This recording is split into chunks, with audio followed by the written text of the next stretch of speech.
All right, hello everyone, and peace of Christ to all of you. Today, our topic is very simple, and I see a lot of comment from the Muslims, and always the comment I find them very silly. And I encourage the Muslims today, and for sure non-Muslims, and for sure us as a Christians, to open our mind and to try to be a little bit wise, and not to be copy paste people, not to be copy paste. What I notice about Muhammadan people, that they are copy paste, but they are not the only one is copy paste too. There's many Christians are copy paste too. We heard something, we repeat it. We don't study it, we don't investigate. As an example, I will give you an example about the Christian being copy paste. The Christian, they heard from somebody, somebody told somebody one day somebody says about somebody. As an example, somebody someday one day he said that Muslims are from Ishmael. And then you go to churches and you see the Christians saying Muslims are from Ishmael. Where this is coming from, we have no idea. Anyone ask for a proof? No proof. How you come to the conclusion? No idea. So this is an example of how Christians can be copy paste too. Muslims, they are suffering from the same problem. Copy paste. And copy paste here mostly is I find it funny. The same as actually the same those Christians who copy paste too is funny, because you should not copy paste, you should use your brain. When somebody says something to you, investigate what he just told you. You just don't take it for granted. What if he is wrong? Forget about he is being a liar. It's possible, right? Because a human being can be corrupt. Human being can be mistaken. Human being can be foolish sometime. So how we take somebody for granted just for saying so? Muhammad, he said as an example, the Kaaba was built by Abraham. There is any proof? No. All the reference says the opposite. Copy paste. All of them, they are copying one guy who said one thing one day. And why Abraham will go to Mecca? I mean, in the old days, it's not a secret that people immigrate, and then now people immigrate for a reason, either maybe security or to do to live better, right? So if we go now to the map of the Middle East,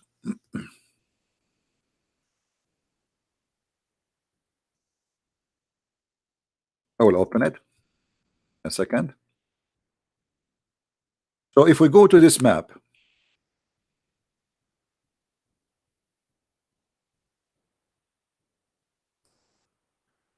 why somebody he was living in an area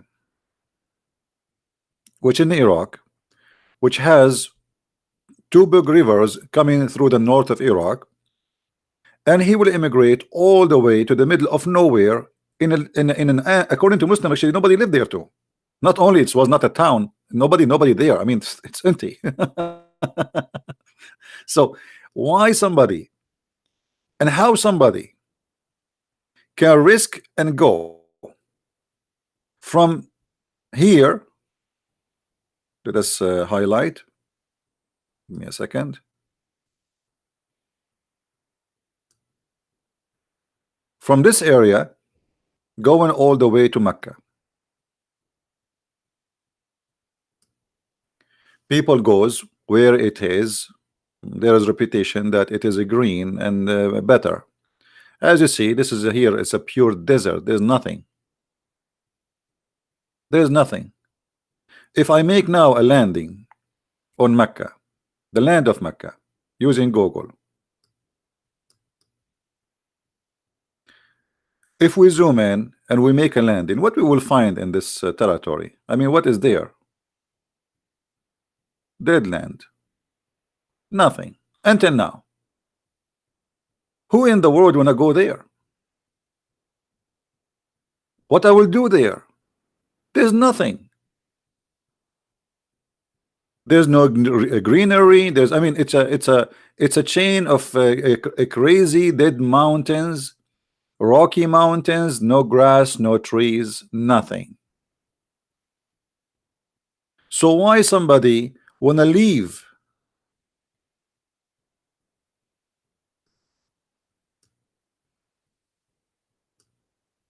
from here, a green territory, whereas there is rivers, and move to the middle of nowhere where is nothing except death? And how he even can survive it? I mean, a guy and his child, or his children and his wife, walking all the way in the desert, crossing those mountains, going all the way to what? To Mecca. I mean, what is that? And even the Muslim, they say that the one who came first, it was Hajar and her child. Imagine a woman, not even Abraham, a woman alone. That is copy paste. That is copy paste. People at that time, they live by what? They grow their animals. They don't have companies they work in, and they don't have a supermarket to go and grab the food and come back. You have to have a greenery to live. Otherwise, you are dead. You have to have water, a spring of water to live. According to Muslim, the first time Mecca have a spring of water, it's because of Hajar, and it was a miracle. So why she will go there? So copy and paste. If we go to Jerusalem, you will see that this land is not really a desert. Actually, it's a beautiful land. I don't know any of you. I never been in Jerusalem, by the way, but I saw a lot of pictures. But you will see there is a civilization growing for very simple reason. They have a trees, they have a fruits, they have a greenery, they have a vegetables, they have rain, and even they have a snow.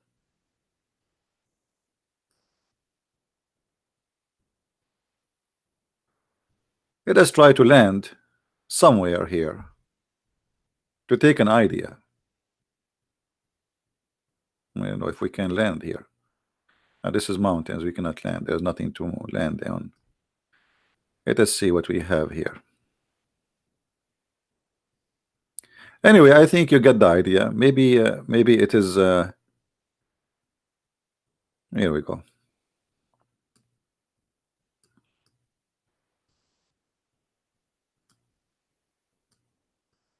See, this is not a desert. This is not a desert. It's a beautiful place. So why in the world somebody wanna go immigrate to Mecca to do what exactly? What is the logic? Same time, if we ask the Muslims, why Muhammad was praying all the time to Jerusalem? Most of his life, since he claimed that he is a prophet, he was praying in the direction of Jerusalem. What do you have to do with Jerusalem? If Mecca is the house of Allah, and Mecca is the most important place for Allah, so was Muhammad committing sin and praying to the wrong direction?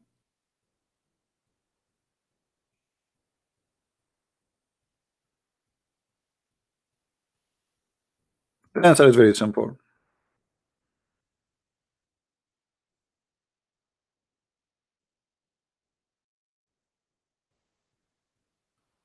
In the beginning, Muhammad was trying to convince the Christians, the Jews, that he is believing in the same God they do. So he prayed toward Jerusalem, especially the Jews, because he lived between the Jews, not in Mecca, especially in Medina. And when he gave up, the Jews will never believe in him. He decided to kill all the Jews, all the Christians, and okay, now I do not need their Jerusalem. They will not believe in me anyway. And then Umar ibn Khattab, he gave him advice to make money to switch to the Kaaba.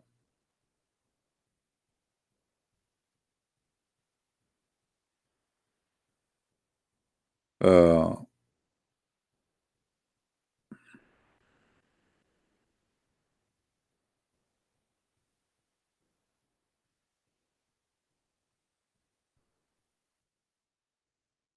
we will not do the same. We don't want to be people of copy and paste. Neither you, neither me. That is not right.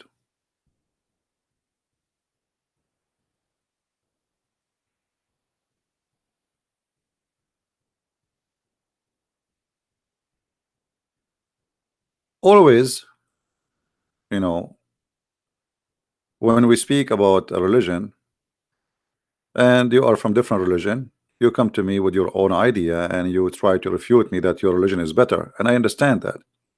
But always I find the Muslims answers are very funny and very silly and far away from any connection with the topic.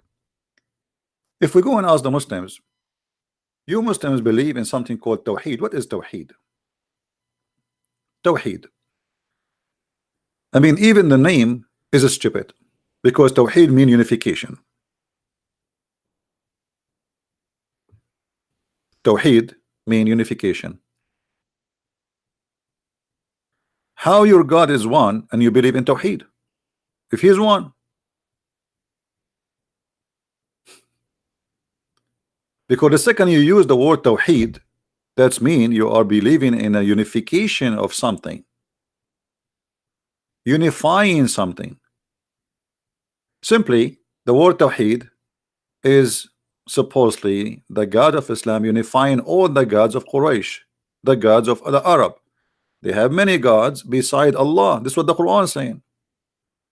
So Allah, he unified all gods together under his name. Now if we say this is Tawheed, that will be nothing but paganism, have nothing to do with worshiping one God. Same time, if God is one, or there's two gods, or there's three gods, or there's five gods, I mean, who care as long it's true or not? So to make it simple, the Muslim, they say to us we have one God. The Christian, they say we have one God. The Jews, they say we have one God. But obviously my God is not the same as yours.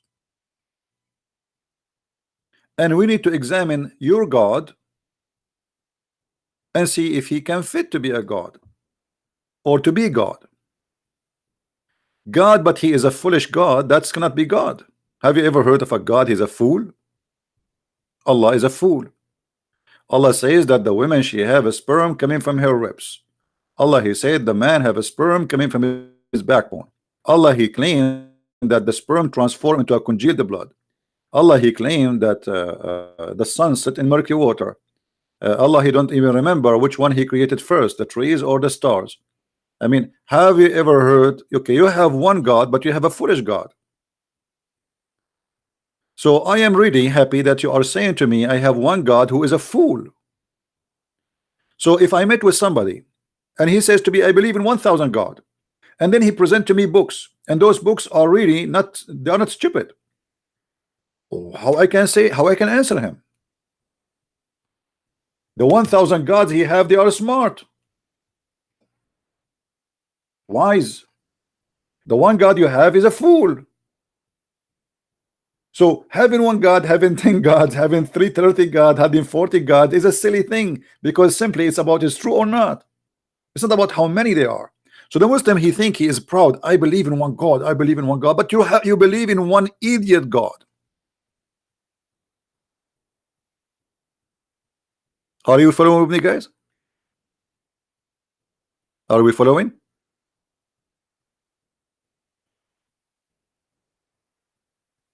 You want to explain to me Tawheed? You yourself, you do not know what Tawheed is.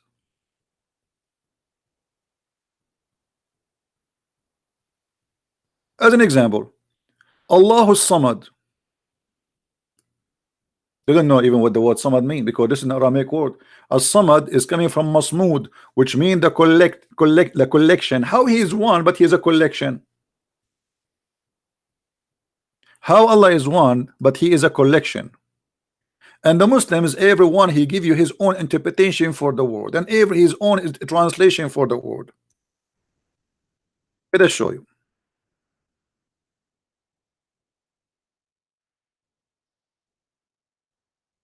This is a chapter the Muslims always repeat for us. And let me show you how stupid this chapter is. قُلْ هُوَ اللَّهُ أَحَدٌ. Ahad here is not one. That's false. That's a big fat lie. Here we go. I will copy the word ahad in front of you, and I will paste it in the search engine, and I will show you that every translation the Muslims they have for the word ahad is not one. It's one off. One from many. This is what ahad mean. And to prove to you that this is what it's mean, look what it says in the last verse. وَلَمْ يَكُنْ لَهُ كُفْءٌ أَحَدٌ. If ahad mean one,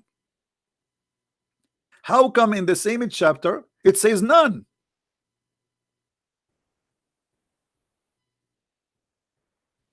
Is comparable into him. Ahad suddenly became no one, which means no one of you. You know what I mean? So ahad does not mean one. The same chapter in front of your eyes.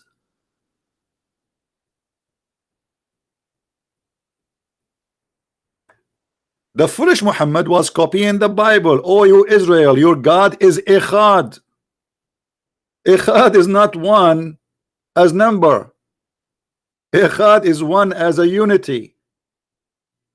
This is why the Bible says that the man, he leave his family, his parents, and he live with his wife, and they will become one.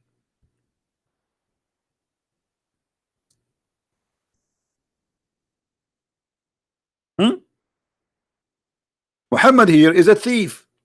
He is copying from the Bible what is in the Bible, and he copied the word echad. This is ahad. You see how close even the word Qul huwa Allahu ahad in the Hebrew, echad.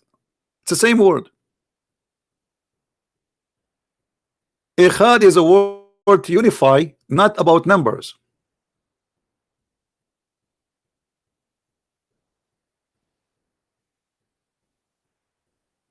And this is where Muhammad he got the word echad. Here the one is about unification, not about one by number.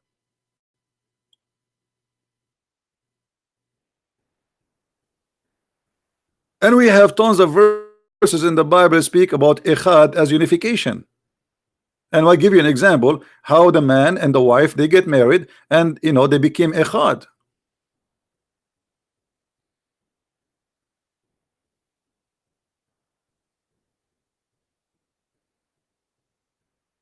And this is what happened when you have a thief who is copy paste, and he himself he do not know what he is talking about. Your God is one, but not one as number, one as unity, because this is the word echad. They became one.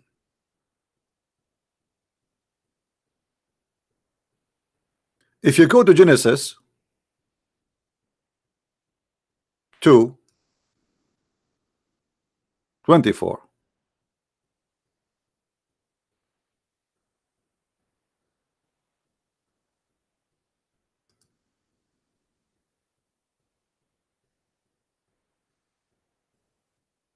do you see it? Do you see the translation? What happened here? We have two human, not two gods. They are even human. Therefore the man shall leave his father and his mother and be joined with his wife, and they shall become one, echad, unity. So Muhammad the thief, he stole, but by stealing he got himself busted as usual. If we copy the word ahad, which the Muslim keep reciting for us, and we paste it in the search engine of this funny Quran, right in the front of your eyes, I will paste. Look how many times the word appear. Look how many times. All of them. وَمَا يُعَلِّمَانِ مِنْ أَحَدٍ. You see the word ahad? It's the same exactly the one we posted in the search engine. What ahad mean here? Anyone, which mean any one of many, not one. He's not the only one. There's one of. Translation chapter 2 verse 102.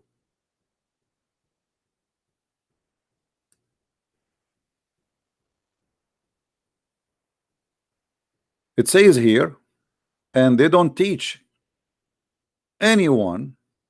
See how the word ahad became anyone in the translation? Forget about this word. Let us go to different verse.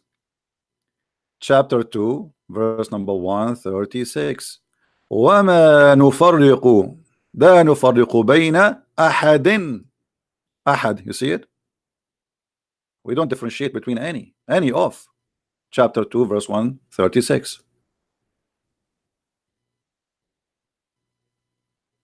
You see? We don't differentiate between any. We make no distinction between any of them. This is ahad. Do you see it?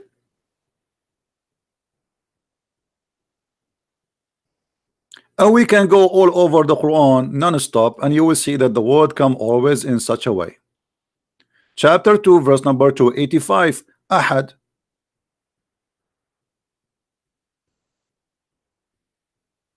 Read it. Ahad mean we don't differentiate between any of. Ahad. Any one, which mean one of. To use the word ahad, that means there is more, there's more of you.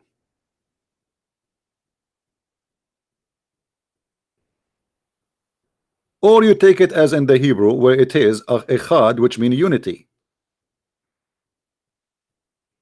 So in a very simple study, we discover that Islam based in fictions and stupidity. Nowhere in the Quran it make it it's like here, if we say okay, the Quran saying Allah is one and he don't mean unity, but that will be a problem, because the Quran itself, the word of Allah, is not created. You see, in Christianity, the word of God is God. In the beginning it was the word, and the word was with God, and the word is the God, not something beside him, is God. In Islam, the word of God is not created. So now we have any created being. How many? Two: Allah and the word. You can right now search in Google and you will find that the Muslims believe that anyone who believes that the word of Allah is created is a kafir. He is not a Muslim.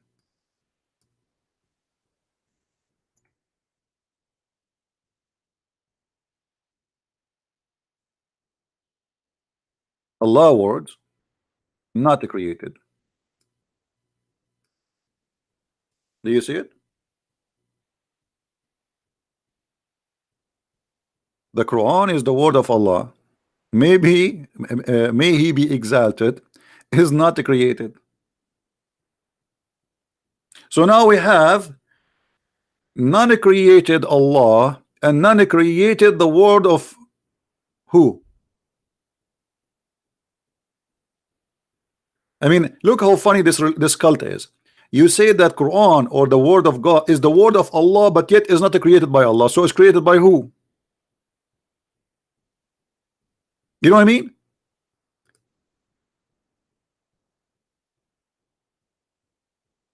Do you people believe in the Trinity? That the word of God is God? Do you believe that God and his word is one? No, you don't. So what we have now? We have a problem. We have a big problem. The one who says that the word of Allah is created, he is not a Muslim. And actually there's many Muslims, they've been slaughtered just for saying that the word of Allah is created. Answer: the Quran is the word of Allah, may he be exalted, and is not created. Just to make it short, we do not need to read the whole article.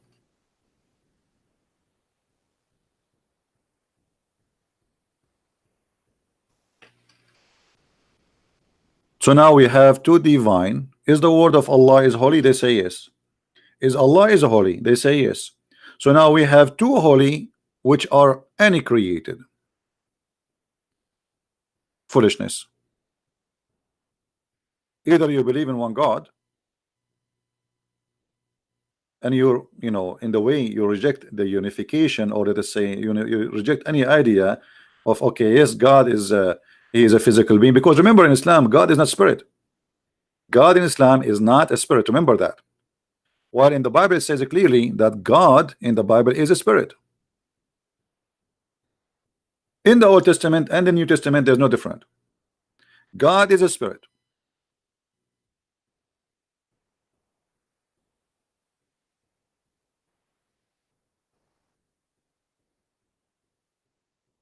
From the first verse in the Bible, it says clearly that there's God, not gods. We believe as a Christians in one God.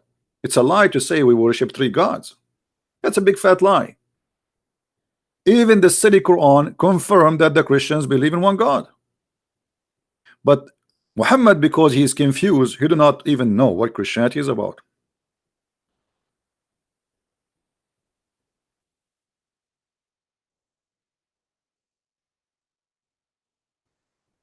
Read carefully with me, please. Chapter 5, verse number 17. The Christians are kuffar. They are disbelief. Who? Because why? Because they say that Allah is the Messiah. You see, you Muslims, you lie to yourself and you lie to the Christians, and you keep spreading lies saying we Christians believe in three gods, while your Quran getting you busted saying no, no, no, no, don't lie about the Christians. The Christian believe that the Messiah, he is the God. And by the way, the Quran here is wrong, because we as a Christian, we believe in one God, yes,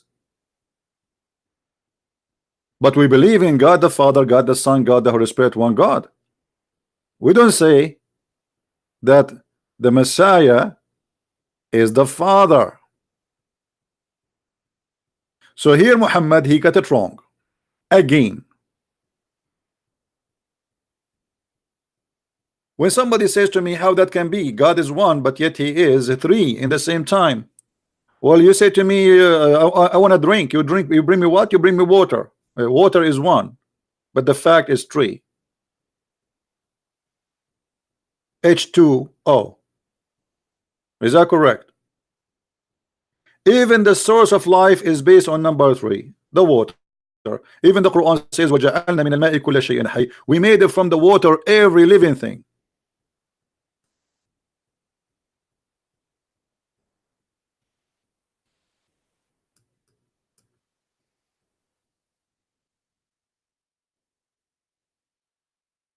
Hmm? We made it from the water every living thing.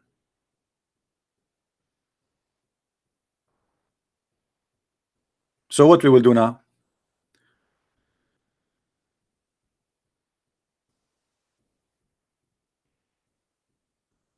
And if you look at the logic of the Quran, how to refute the Christians about how and why Jesus is not God, it says if Allah want to destroy Jesus, he can.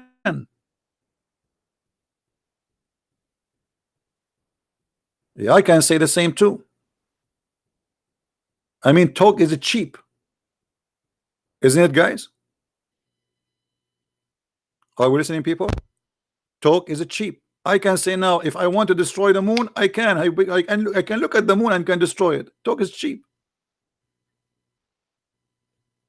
The question is why Allah did not prove that He is God, and He make His a threat. As an example, I will give you a threat Allah He made to the Christians. Look at this. If Allah is a true God and He make a threat that you have to believe now before I erase your faces.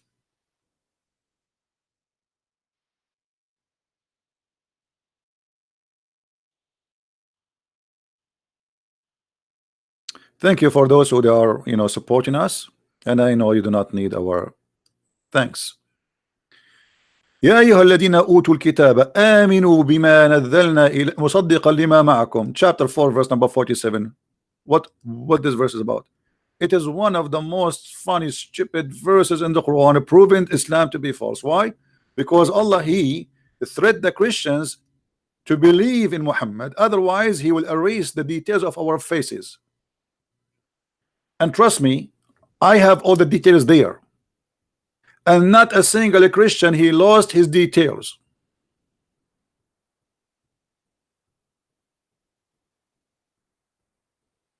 So if Allah can threat and destroy Jesus, well, how he could not promise to destroy someone less than Jesus, me and you? He spoke in the time of Muhammad, saying to them, believe now, believe in what I have revealed to you, confirm that which you possess. And by the way, here you will see the verse confirming that the Muslims, they lie when they say the Bible is corrupted, because the Quran does not agree. The Quran says confirming what you possess. Do you see the word possess? Do you see it, guys? How the Muslims, they lie and they say our book is corrupted, and then it says you confirm what we possess. I mean, it's clear. And this is your Muslim translation, and this is your Muslim website. Like if this is a Christian Prince translation, they will say Christian Prince as a liar, as usual. It doesn't matter what you say to them, they say to you, you are a liar. So here, look what happened.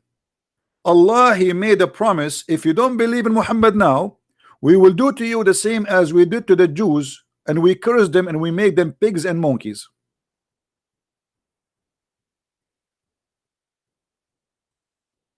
That's mean that this is not about Judgment Day, because the pigs and monkeys transformation supposedly happened long time ago, before even Jesus, before Muhammad. So here's a threat, nothing to do with the Judgment Day, because the Muslim, that might try to say to you, oh, this is the Judgment Day. That's a lie. It's about, I will do to you the same as I did to who? To people who did that to them in the past.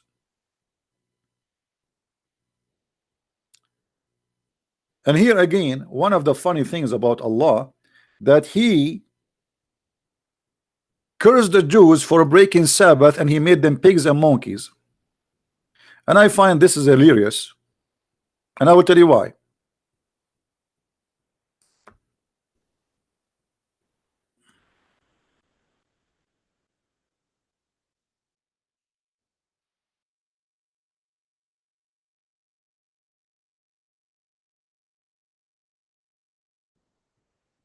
Imagine we have a God, and this God, he will transform you into a pig and monkey for breaking the Sabbath, but he will not transform you into a pig and monkey for raping a child, as an example.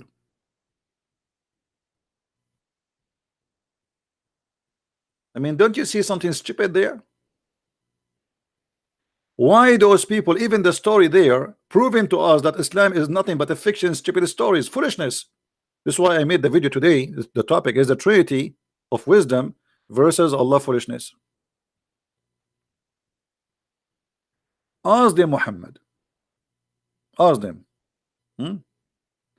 Of the township that was by the sea, how they did break the Sabbath, and how their big fish came into them visibly upon their Sabbath. They, on a day when they do not keep Sabbath, came they not into them. I mean, translation is very horrible.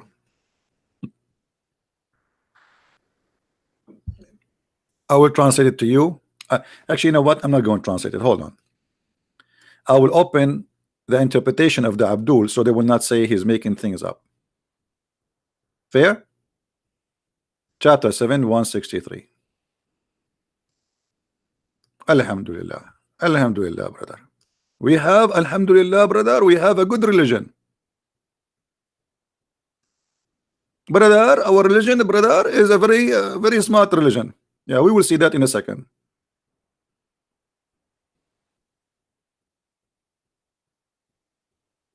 And everybody will die laughing.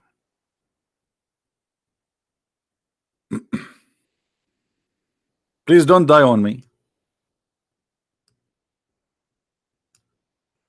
This is Ibn Kathir. This is not a Christian Prince. This is who? Ibn Kathir. He is not a Jew. He is not a Hindu. He is not an atheist. He is not a Buddha. He is not working for a Christian Prince. And I did not pay him a penny, because each time a Muslim leave Islam because of me, they say I paid him. I will go bankruptcy if I do that. Long time ago. Tell them about the town which was by the sea. Supposedly it's an island of a Jew who live in the sea. What is that in Hawaii? What is that? No problem. When their fish come to them openly in Sabbath day, so what the fish do?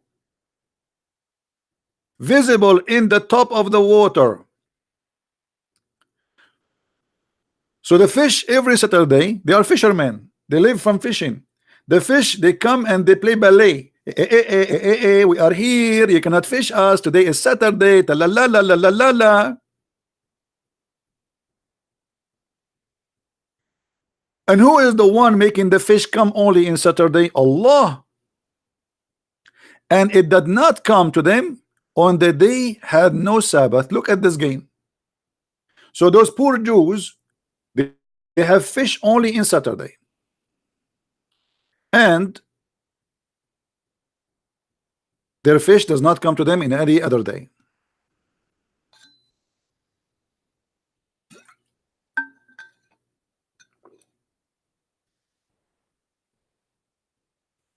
So how we can accept this to be from God? Allah, he says we made this as a trial. So now those people are hungry, and because they cannot eat, they have to fish in Saturday. And because they did fish in Saturday, we made them pigs and monkeys.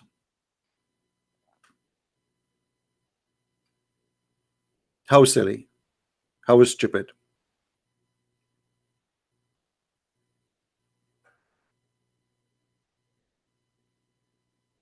So Allah here, he claimed that he will do the same to us.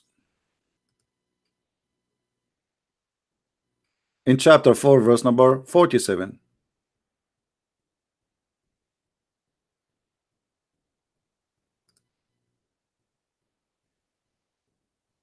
What he will do? He will erase the details of our faces if you did not believe in Allah. Allah command the people of scriptures to believe in what has sent to them by the servant of Allah, Messenger Muhammad. Okay, and he warned them, before we efface faces and turn them backwards. My face is backward already. And turn them backward, meaning we put their faces on their necks, on their backs. Oops. And we make them walk backward. Actually, right now, my brother, I am turning my back to the computer, and I am not really facing the computer because my face is in my back.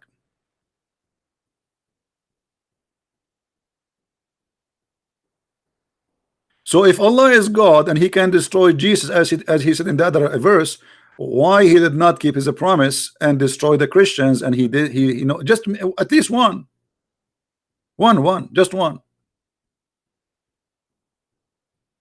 This is why I said talk is it cheap. Anyone can make a threat, says I, my God will make the okay, this is Allah himself talking, saying I will going to erase your faces.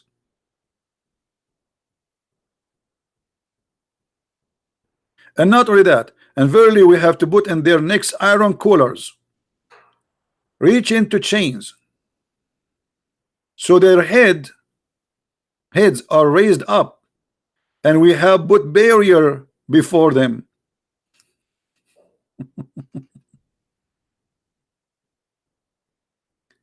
If you go to different interpretation, you will see even things getting more funny.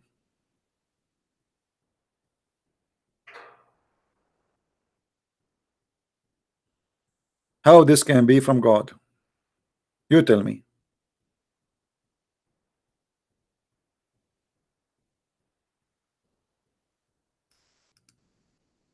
So, you know, speaking about God, you can speak about any God you want. I mean, you can claim whatever you want. But how to prove your God is different story. Your God is one, your God is two, your God is four. This is not my business. Your God is true or not. This is my business. When your God, as an example, and this is, here we go, this is your Islamic interpretation, not mine. Chapter 86 verse number 6 and 7. When Allah, he says that the women have a sperm and it is coming from the ribs of the women, the location of the necklace specifically. How that can be God? Here we go. You have one God. Okay, I'm happy for you. I'm really, really happy for you, brother. You have one God who is an idiot.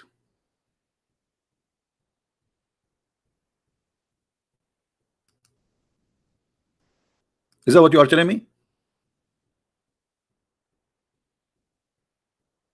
So let the man see from what he is created. Okay, how you are created? Explain to us, Allah. Thank you. You are the scientist. You are a super scientist. He is created from water gushing forth. He meant what?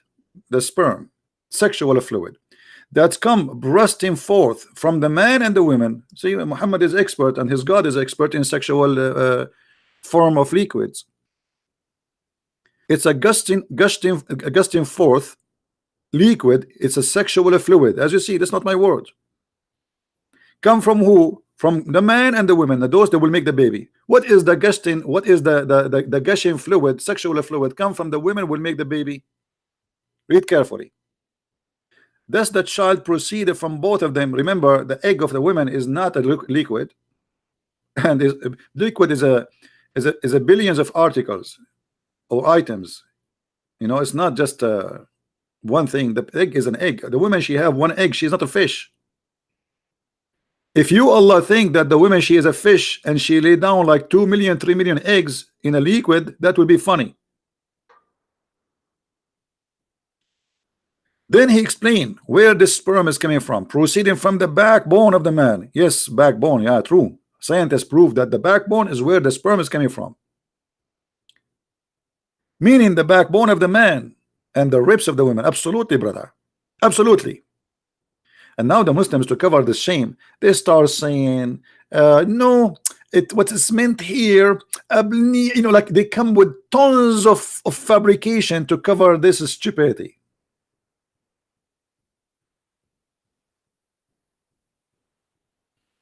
And by the way, if you don't have insurance yet on your backbone, I advise you to get one. Because what if your backbone is broken? Once I was in the beach and I saw something in the chest of a woman. I thought it's a lotion. I was naive at that time. I was not too much knowledgeable in the Quran. But after I learned the Quran, brother, I noticed that this woman, she was a filthy woman. She was having sex in the beach, and she have her sperm, her cum in her chest because she have testicles there. In all the world, women, they have a breast, except in Islam, women, they have a breast testicles.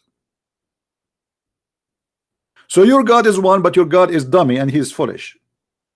You have a one of a kind, dummy, stupid God who think the backbone is where the sperm is made. Oh, my backbone is hurting.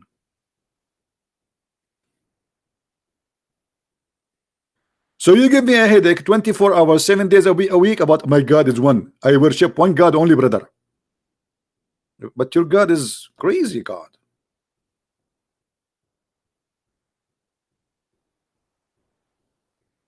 Your God literally is a crazy God. Your God believe in the flying carpets. By the way, my grandfather, he used to have one, but you know, Trump, he stole it. You know, those Americans, they steal everything, brother. Flying carpet. Ant speak. The ant, she said to the ant, and Suleiman, he laughed at her speech.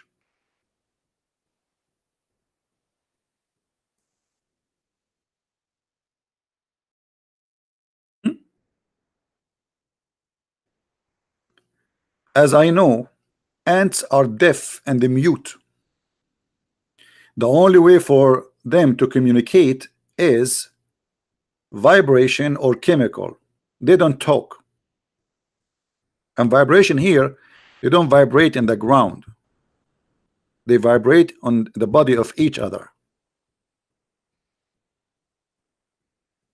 And they don't understand each other because they hear the vibration or the sound of vibration. No, they are deaf. They are you know, they don't hear anything. But the vibration itself is the message, or by chemical. So Allah, the wise, the one God, he said, till when they reach the valley of the ants, one of the ants, she said to her friends, she is a warning. And by the way, here the Muslims, they make a big article about, according to science, brother, it's discovered, brother, that the one who warned the ants is a female ant.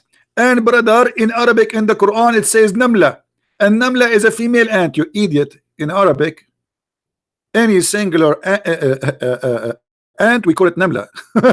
This is the only word we have. We don't have namla, male and female. But because you do not know, they fool you. You do not know Arabic. Any bee, the bees, we call them nahla. Nahla, it's a female, but doesn't mean it's a male. Or any bee is a single bees, we call it nahla. Namla. Any fly, we call it dubaba. Female. This is the nature of the language. This is not about gender.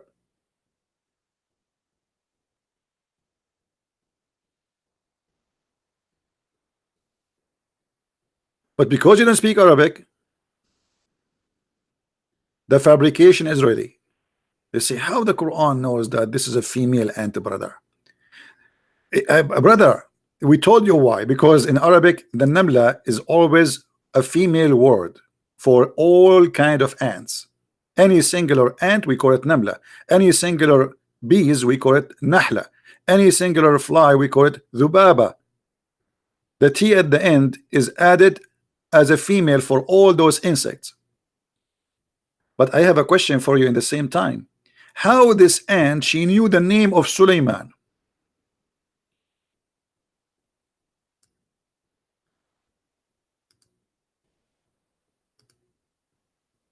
What happened exactly? I want you to translate to me in the language of ants, Suleiman.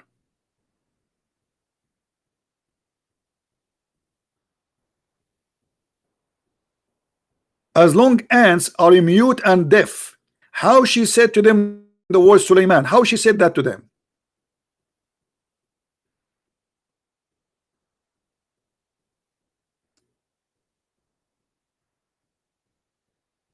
Any Abdul?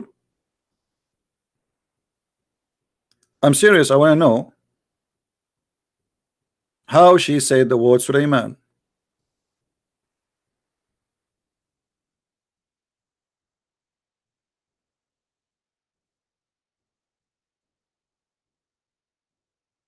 That's amazing. I mean, that's alone is a discovery.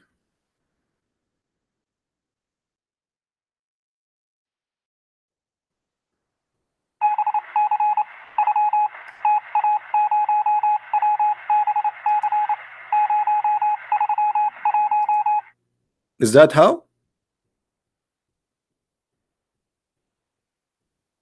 If this is how the ant, she said to the other ants that this is Solomon, cannot be, because the verse after it, getting the Abdul busted, it says that Solomon, were laughing at her speech. At what? Her speech. Her speech, not her.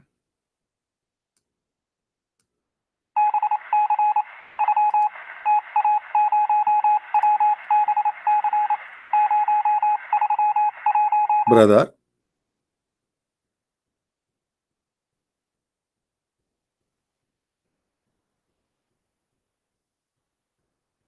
who is feeding who now? Who is fooling who? And look here, it says the verse. I mean, the story is really interesting. If you want to laugh, really, if you want some cartoon, chapter 27 is really a cartoon movie. Suleiman, he laughed and he smiled at her speech. But hold on. Allah, he taught Suleiman the language of the birds. How Suleiman understanding the language of the ants?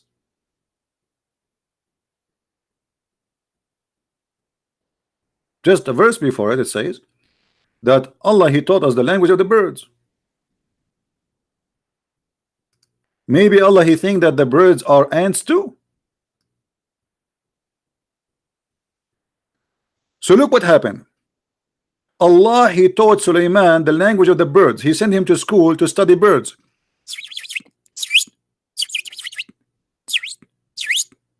And then Sulaiman, he went in a journey and he started understanding the wrong animal, the ants.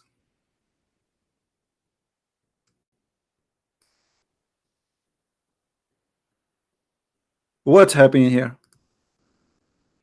I teach you the language of the ducks, you understand the language of the elephant?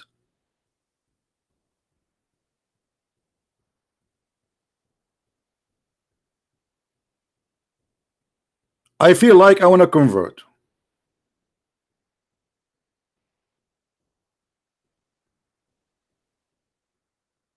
Look like Allah by mistake, he sent Sulaiman to learn supposedly the language of the birds, but he ended in the anti-classroom language.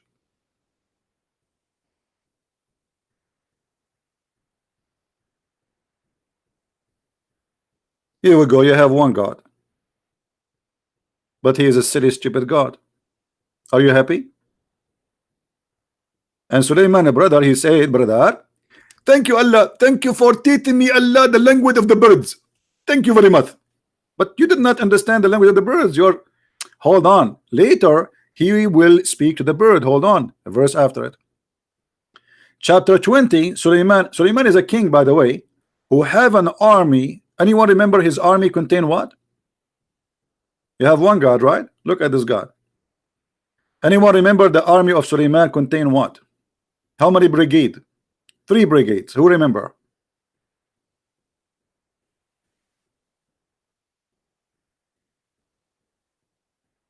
Birds, genie, and a human. Imagine you are Trump, President Trump. Now he is going to send 1 million birds to attack Venezuela government. A king, his name is Solomon. He have a brigade of chickens.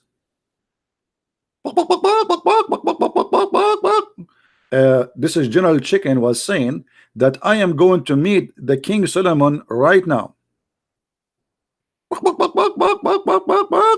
And he says he want to report to him how many eggs the chickens they lay down today, preparing for the coming war, because those will become a cheek and they will go and attack the enemy.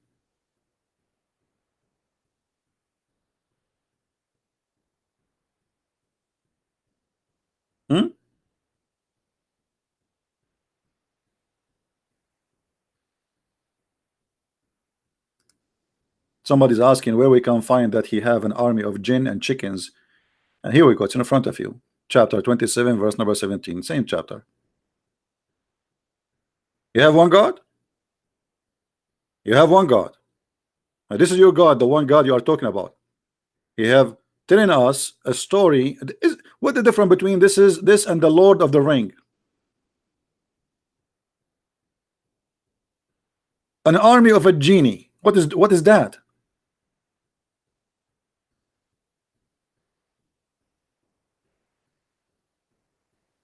And then the bird, he disappear. Where the bird goes, we find later that the bird goes so he can look for a woman. She have no hair in her legs. All my life, you see the reason I'm not married, because I'm looking until now for a woman. She have no hair in her legs. All of them, they are very hairy. So the bird, he disappear. He is a big colonel in the army. Big colonel.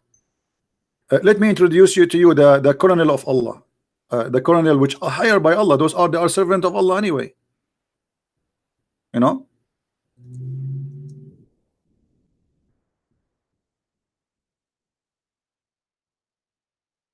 This is Colonel Al-Hubhub. Obviously, he looked like a colonel. We have to be honest. He looked like a Roman colonel. So the one who come with this story, he chose the perfect bird. He is not even in the size of your hand. And this is the guy who is a minister. He's not only a bird, he is a minister of irrigation. And he is in charge of finding places to attack. And he is in charge of finding women who have no hair in their legs for a Prophet Solomon. Should I salute him? You have one God. But your God is a silly, stupid God. So you give us headache about one God, one God, one God, and then you come with this. This is your God.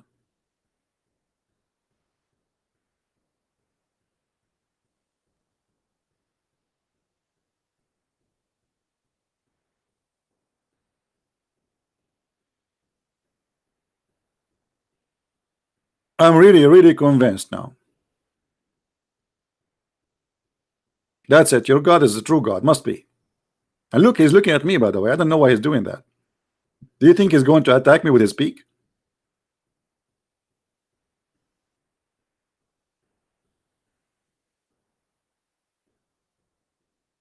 So you give us headache about one God. You have one God. I mean, you have the most cartonic God ever we can find. A Roman general. You want to compare, aren't you? This guy is a thinker. You want to see? You want to compare between a Roman general? Yeah, okay. I will show you a Roman general. Hold on.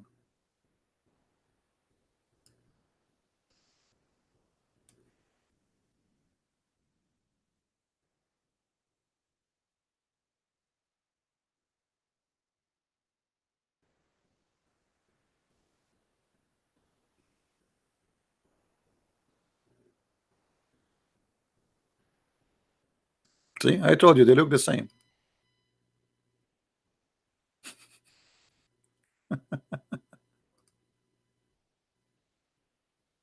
Makes sense. I mean, just compare between them. They choose this bird and make a fiction story about it because look like he have a rank. I mean, look at his head. Obviously, he was from the Roman. Isn't it clear? What's wrong with you? Why you don't see?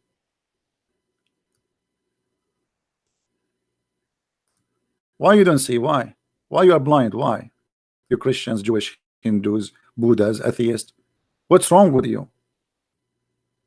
They are cousins. If they are not from one family, maybe. Look at this. The funny, the Muslim, they keep saying to me in text, you are a liar. I'm showing you, Abdul, in front of you on the screen, the story. What liar about what? I mean, it's amazing. You show them the story in the front of their eyes. It's written. I give them the chapter number, the verse number in the screen, their translation, their interpretation, and yet they say to me, you are a liar.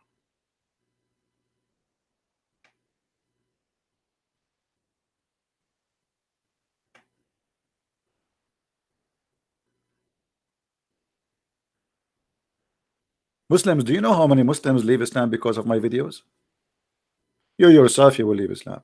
I mean, there's no way a person who have little brain, he will stay believing in such a one God who tell us such one story.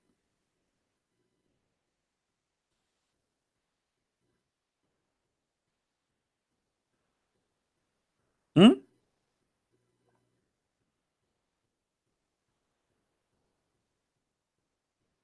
I mean, what a story there. Look at this story. But the most funny part I like actually about this story is the Afrit. Anyone knows what Afrit? Who knows what Afrit is? I don't know the translation here. Stalwart. I don't know what stalwart. Is that correct? What stalwart mean? Afrit, he is a genie, but he is different kind of genie. He's called Afrit in Arabic because supposedly he is so fast, extremely fast. Let me show you how the Afrit look like, so you can get an idea if you are thinking to convert to Islam, brother. I think more of you, many of you will convert today.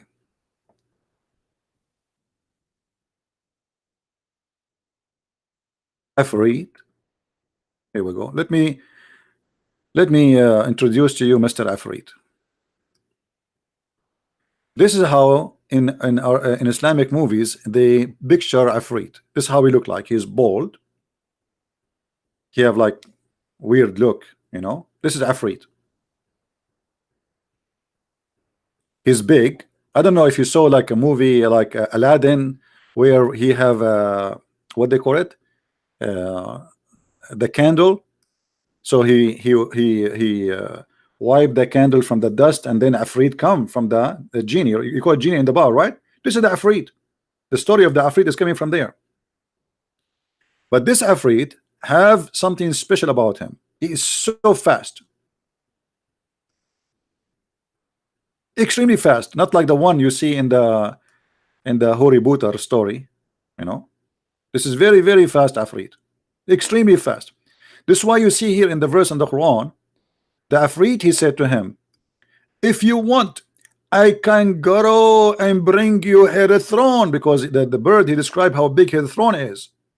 I can bring you her throne before even you blink your eye. You see how fast this Afrit is,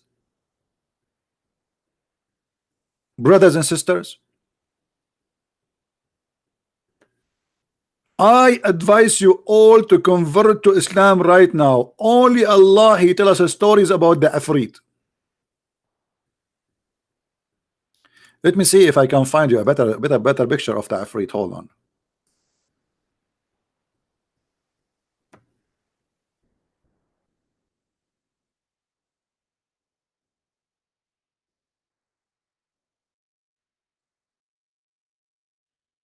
When I was a kid, the TV always have movies about Afrit, but those are old movies. They are not doing them no more. I miss them really. The Afrit, he come from the container, and then he says to you, "Shubik lubik," which mean, what do you want from me will happen right now.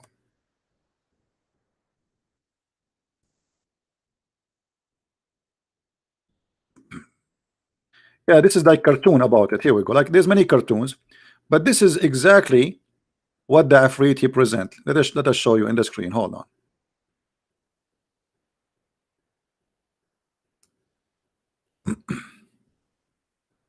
That's a nice. Do you see what the Afrit?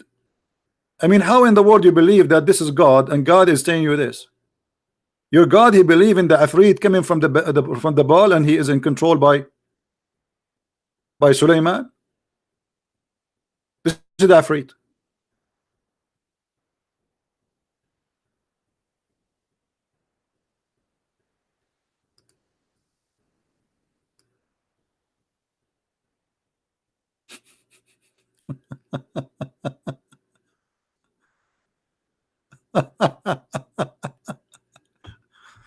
So this is the Afrit who said to Suleiman, do you want me to go and bring her chair for you, her throne? I am truly convinced. I don't know. I think by the end of the day I'm going to convert to Islam. By the way, let me tell you the news the Muslim one day will say, and count my words. One day Christian prince will die. All of us we will die. Anyway, today, tomorrow, who care? I'm a believer, I am not worried about it. But one day Christian prince will die, and the Muslim they will say Christian prince converted to Islam a second before he go to grave, brother. Anyone is famous, anyone, it doesn't matter who you are. They say he converted to Islam before he died. Brother, for sure I will convert to Islam before I die. Are you kidding me? Hello?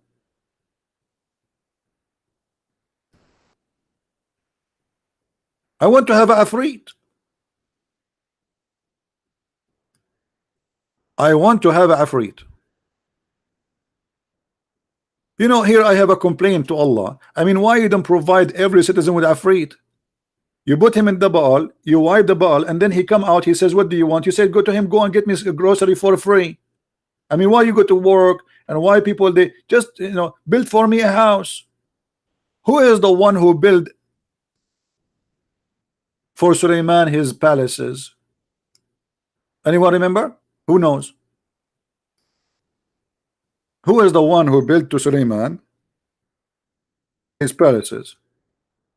Builders, normal builders? No, Afarit, genies.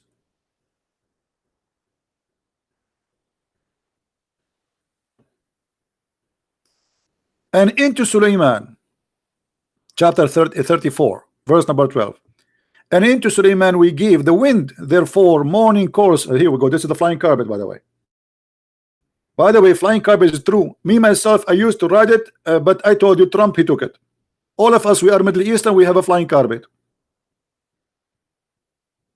You go in the street, boom, bomb, explosion. Here we go, flying carpet. Everybody is flying. We can make your dream come true. Go just to the Middle East. Go to Somalia, brother.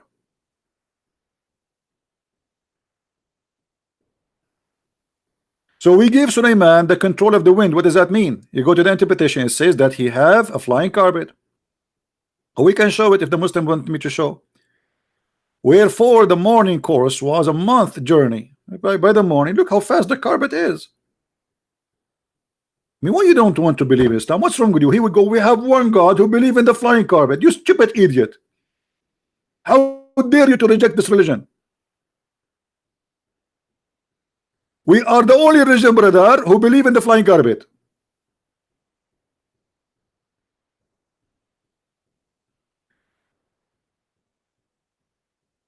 Okay, a Muslim saying to me, you're a liar. Okay, hold on, I'm a liar. Okay, as usual. Here we go. Chapter 34, verse 12. 34, 12. Okay, this is Ibn Kathir. This is who? Ibn Kathir. Is that Christian Prince? No, this is Ibn Kathir.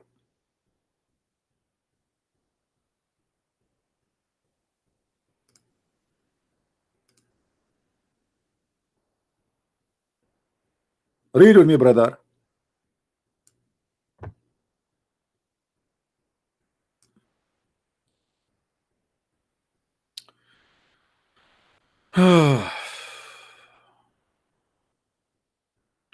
He subjugated the wind to him, so it would carry him, carry his carpet.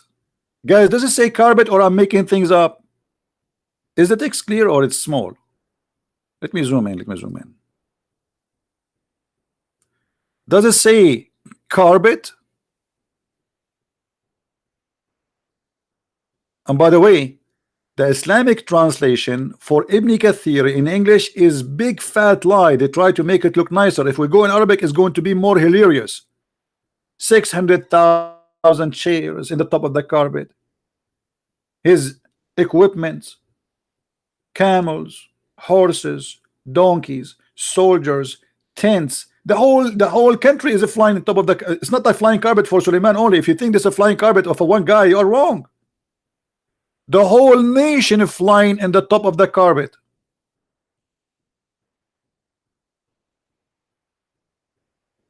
Let me see here if they show some honesty in the translation. Hold on.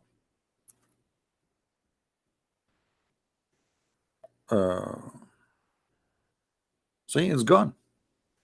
Where is where it says he carry his equipment and his army? I don't see it. I don't see it.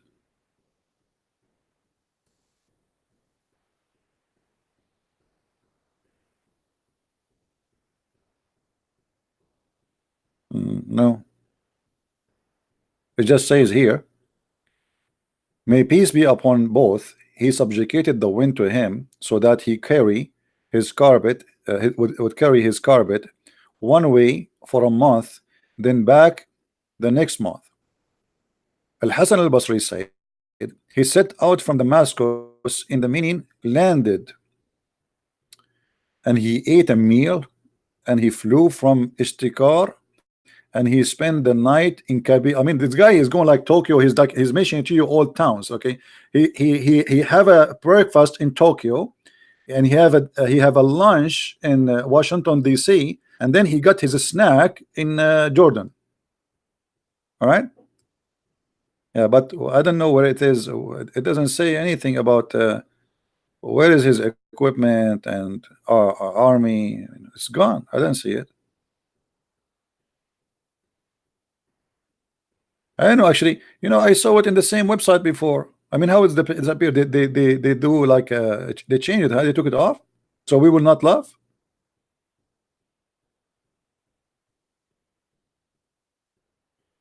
Hold on, I'm not going to let it go. I don't accept. I don't accept. Give me a second.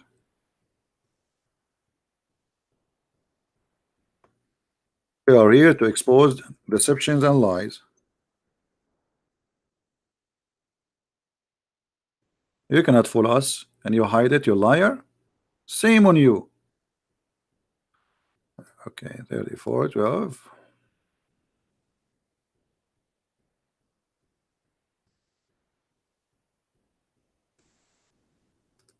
I will go to the Arabic, Ibn Kathir in Arabic. But let us see here first. This is Tafsir al-Jalalain.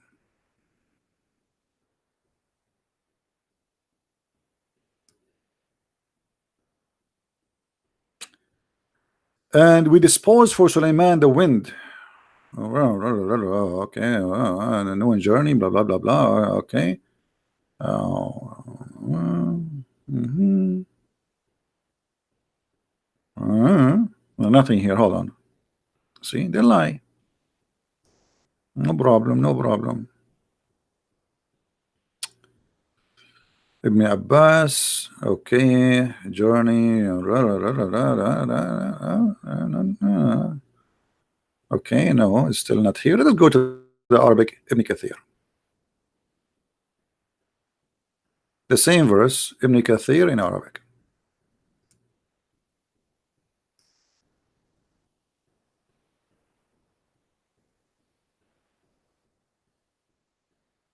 Hmm.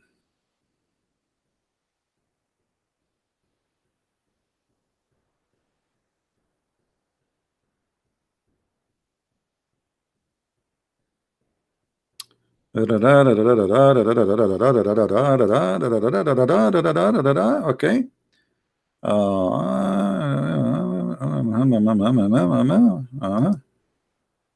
Okay.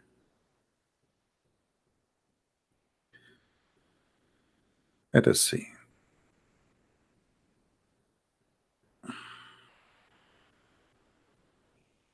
I cannot find it here. Hold on. I'm not going to give up. I have to find you. I don't like to say something without finding the reference. Uh, let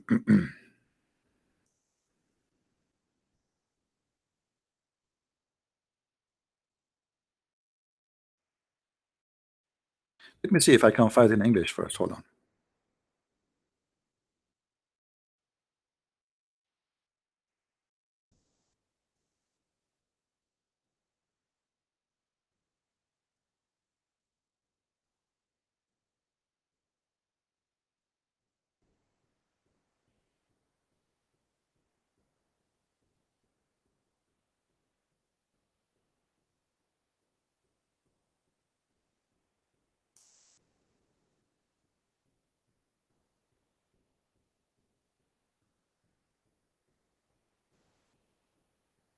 Let us see.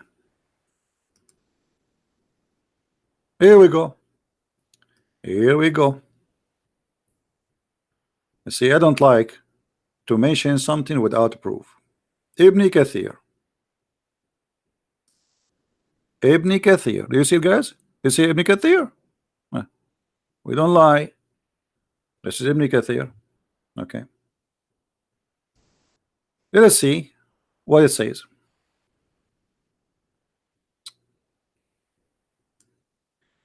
During his time, horses were the common mode of transportation. They were very etc. Carry blah blah blah. Okay, and then hold on. Uh,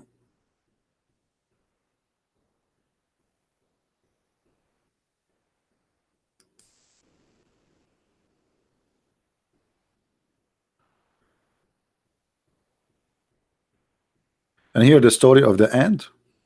Hold on. Let us see.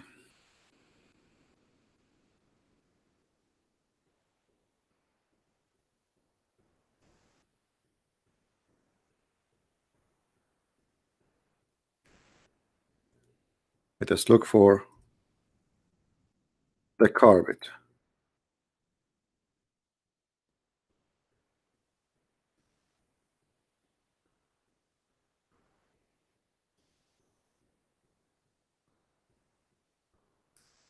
Uh,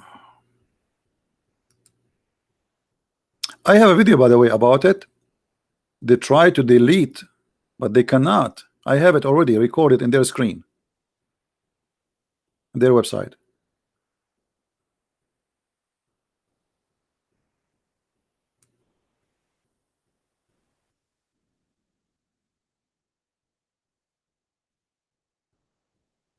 Mm, mm, mm, mm, mm.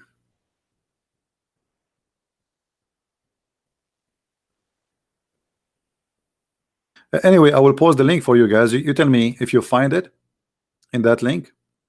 Let me know if you find it where. I'm not going to waste the whole time just trying to read the whole article. But it should say that Suleiman, he carried his equipment carried by the flying carpet, including all his army, all his stocks, all his men, all.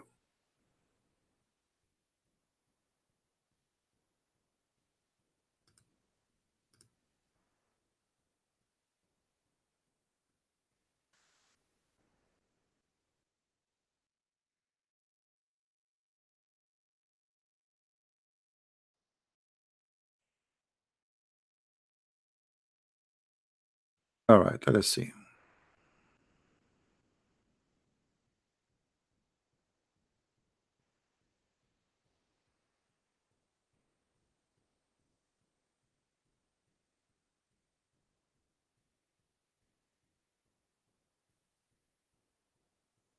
Any Muslim have an objection?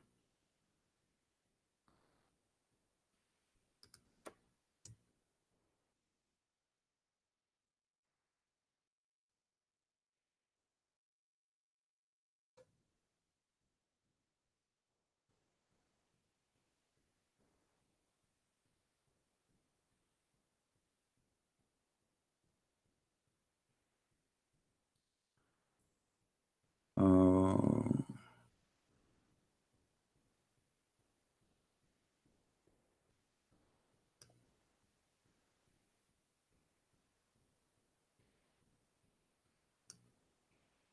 let me show you this reference here, so the Muslim will not say he did not provide us with reference.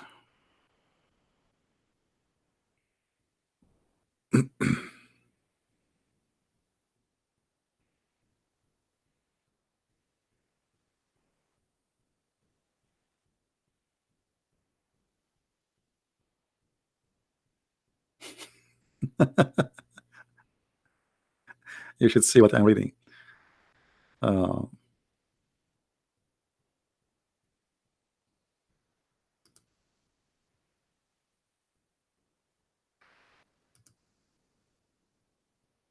I found something, but it's like a PDF file. Anyway, how I can open all this, the book. You see the problem, you click in it, it open a PDF file, and then it you know, it doesn't give you a chance to search. You have to download the file. I don't download files from the internet like this. So here it says مختصر البدائع الزهور. It says that you have a flying carpet. Hold on. That the genies, they made for Suleiman a carpet from silk with colors and have words in it written by gold, and he carry on it all his army and all his animals and all his horses and all the human, genie, beast, and birds. All right.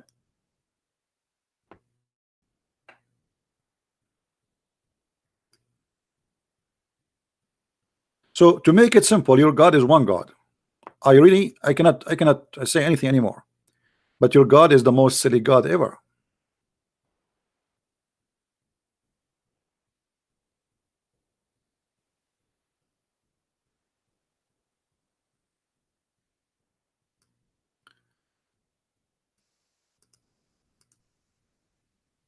Let us see if we can get more reference.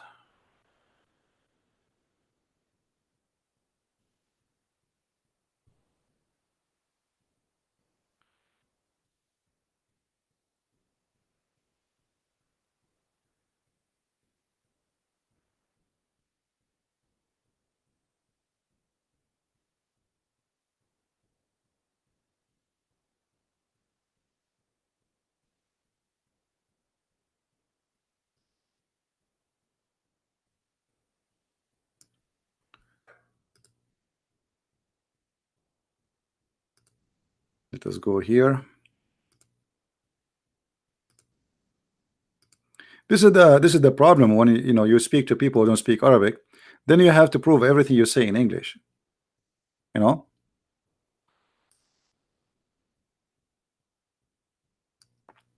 Hear the story about this woman who entered the place where she is a queen. And because the shaitan, he don't want Suleiman to like her because she have no hair in her legs, as the bird he told him, when she left her legs up, the shayateen, they made the legs of this woman hairy like a monkey.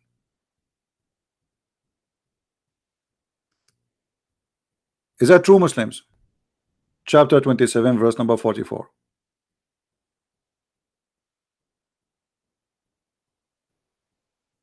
You don't believe me? Let us see the interpretation. 27:44.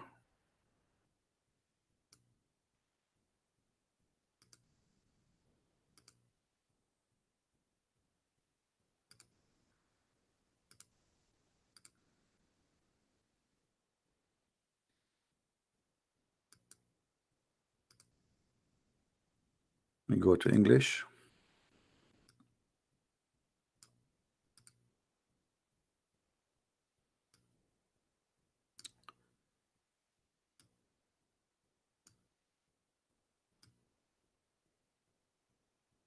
And look here, not only they made her hairy, they made her look like she have the legs of an animal. It was also said that he entered the place of the hallway.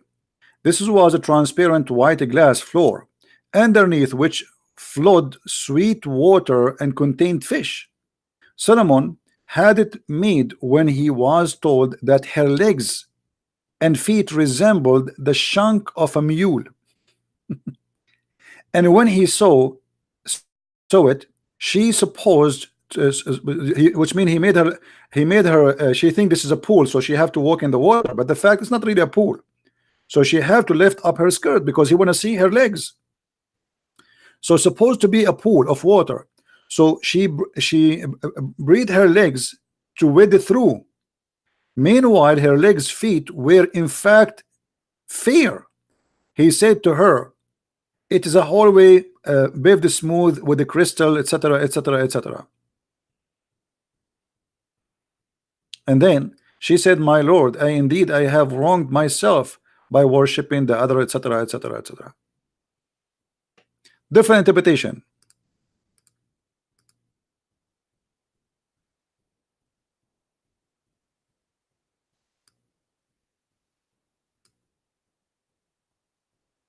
See Suleiman, he like to see legs of women. He want to see her legs. Is it really have legs of a camel or a goat? If we go to Ibn Kathir, let's see what Ibn Kathir want to say. 27:44.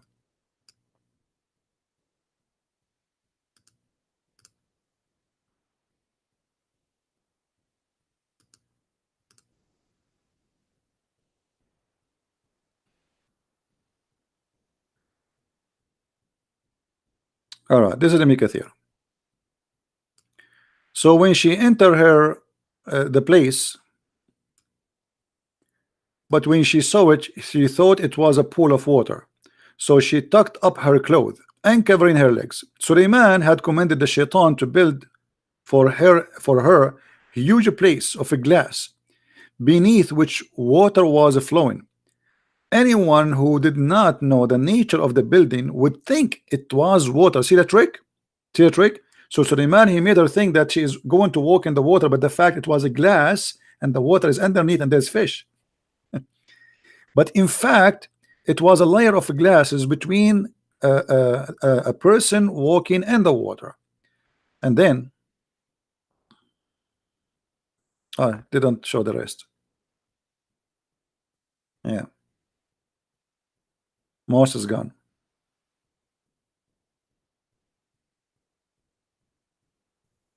Anyway, I mean, all of this is hilarious. It's madness. It's stupidity. How in the world you come to me with worshiping one God, but your God is nothing but a fairy tale storyteller? Not only that, if you notice with me, The Muslim, they say that having idols are haram, right? Having idols are haram. But look, Sulaiman in the Quran, who is a prophet of Islam, he was ordering his genie to build for him synagogue with statues. Do you see it?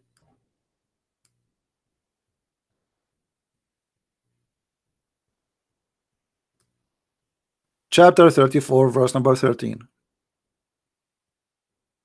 How he is a Muslim prophet, how Islam is against his statues, and then how he is ordering the genies to build the statues. Don't ask, don't tell. You don't know what statues? You don't know really? Search Google. Statues. Statues. This is what statues. Here we go.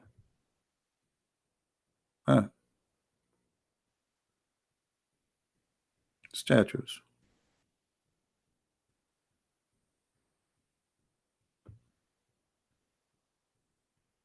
Why statues in the house of Allah? Allah is ordering Sulaiman to build the statues, and the genie, they are building it for him. Don't ask. And then here, actually, the verse after. Anyone remember what this verse is about? How Sulaiman he died? Sorry, David.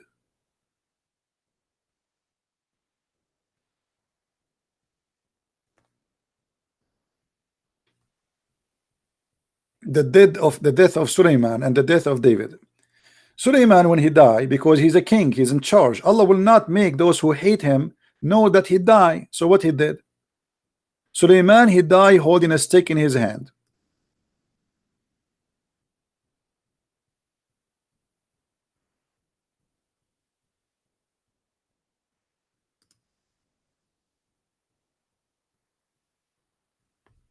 And because he was holding a stick,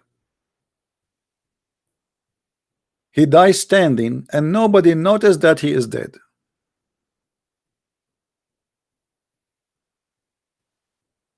Is that true?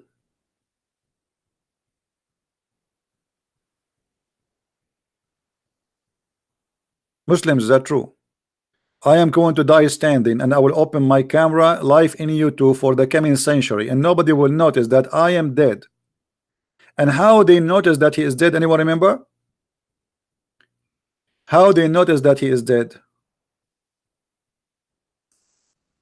Suleiman, he was using the wrong stick. He was using a stick made from wood. Never use wood, especially if there is a termite in the area. I mean, come on, Suleiman, you never heard of termite? The termite, they ate the wood of the stick, and then people did notice because he failed.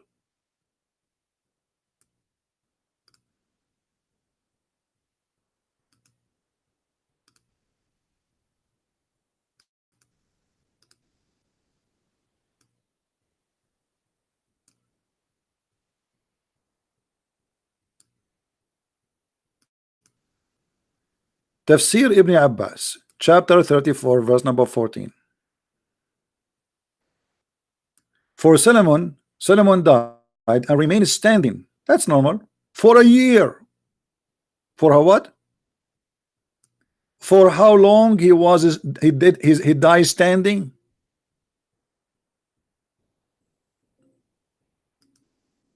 Abdul, are you there? The guy, he died,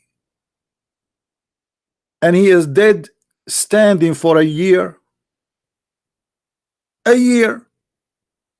And nobody noticed. And nothing showed his death. Wow. True story.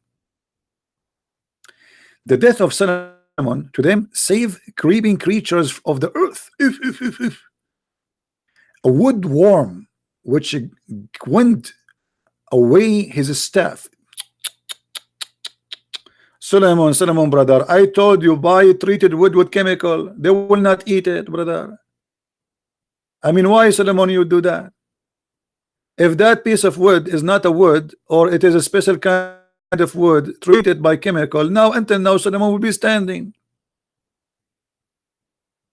I believe in one God who teach me that there's a guy, his name is Solomon. He died and he was holding a stick in his hand, and because of that nobody noticed that he is dead for a year. My God is one God, his name is Allah, brother.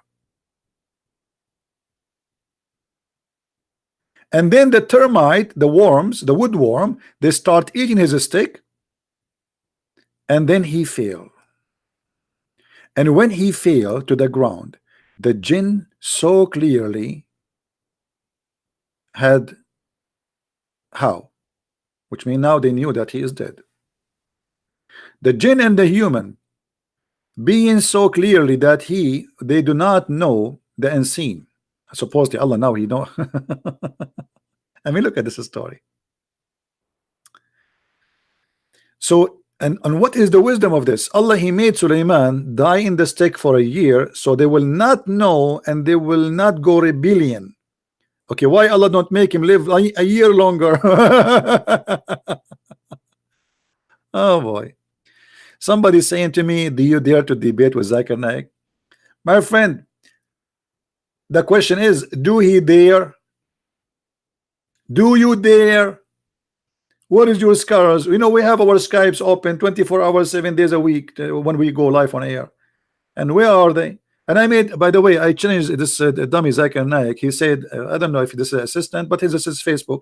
They said to me, he have no problem to debate you, but you have to bring with you, I think he was in Bangladesh, 2,000 viewer. You have to provide 2,000 viewer. Yeah, who wanna go with me to Bangladesh? And I will pay for 2,000 ticket. And who is Zakir Naik, by the way? Zakir Naik is an idiot. He's stupid. He does not know anything about Islam. They asked Zakir Naik, why a woman, she is not a prophet of Islam. Do you know what he said? Brother Tita, they ask a question. Why in Islam we have no prophet to the women? I confirm to you, first of all, in Islam there are no women to the prophet. And the reason for that is very simple and very logical. Because if a woman to become a prophet, you have to lead the congregation. And if you lead the congregation, you have to do and we do. And he have to bend over, and he bend over, that will disturb the contradiction. Thank you very much. Translation for the Urdu English. There's no woman in Islam she is a prophet, because if she is leading the prayer, she will bend down and everybody will look at her ass and they will forget about Allah. This is the answer of a scholar.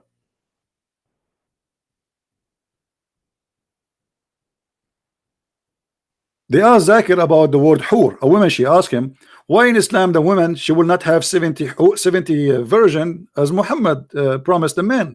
He said, they asked a question. Why in Islam the word hur is a promise for the men to have a companion? First of all, the word hur is a plural one. It is not a male or female. What mean it is male or female, it doesn't matter. What means, sister, in the heaven of Allah you will have 70 hur inshallah. What? She will have 70 men who will F her? This is your scholar, the one is asking me to debate him? But the Quran says it clearly, they are females. The point, they will lose their virginity when they have sex. Chapter 55 and verse number 56, chapter 55 verse number 74. And in Arabic it says yatmuthahunna, which means they are females. In Arabic, this is a noon. In Arabic we call it noon and nuswa, which means the letter N, like from Nancy, for females. The second you see this letter additional to the word at the end, that means this is a female. Yatmuthahunna, yatmuthahunna. And you idiot, it says their husbands. How they are men and they have husbands? I mean, this is the scholar you are telling me that he is a guy who can debate me?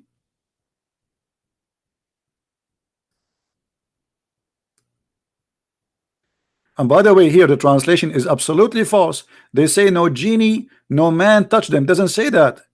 Let me change the translator. Look, a Muslim translation, not my translation, just to get them busted. It says that no man, no genie had F them and made them lose what is inside their vagina, the skin, which will make you lose your virginity if you're a female. Do you see it? Yet the stupid Zakir Naik, he says the word hur is for male and female. Right? What do you think?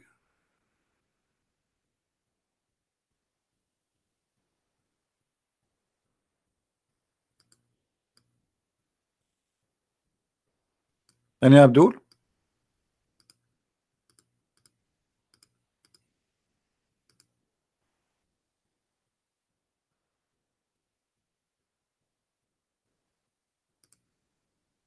You know, always when we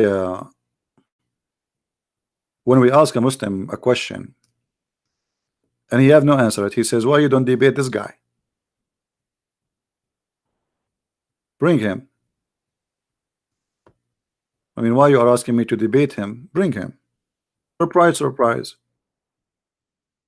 I am open to debate anyone. You know, I was receiving calls even from those who they are, kids. I never say no to anyone. Doesn't matter who you are.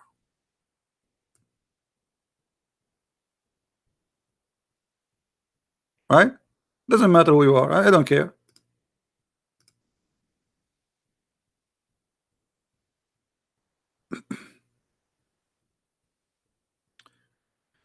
Uh, somebody saying to me that in the Bible, in the book of Judges, uh, uh, Samson, he cut a 300 fox. Is it impossible to capture 300 fox?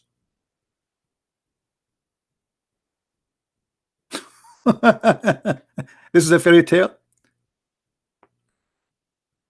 They light fire on them and they let them go in the field, and the fire spread all over. Eh, you can say whatever you want.